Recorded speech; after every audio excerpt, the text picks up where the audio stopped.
Hakeem from the US. Assalamu alaikum. Alaykum assalam wa rahmatullah.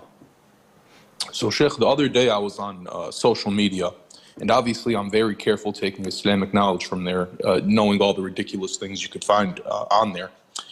I came across this gentleman who said that although the majority of scholars hold that hellfire will be eternal and that the fire will not stop, he mentioned that there was a minority of scholars that held that that the fire will come to an end.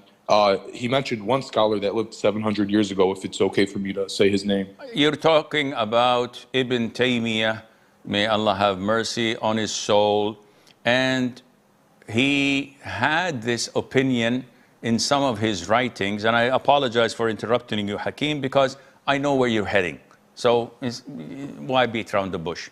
So there is a small, beautiful book by Sheikh Al-Albani, if I recall correctly, and he refutes his claims, and he talks about Shaykh al-Islam ibn Taymiyyah backing off this opinion of his.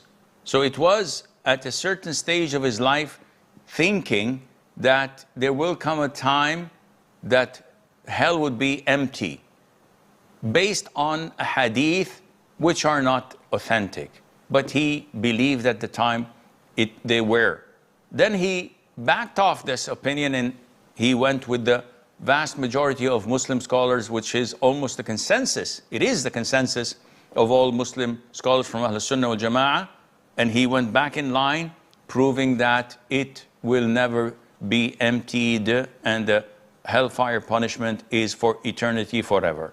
I hope this answers your question.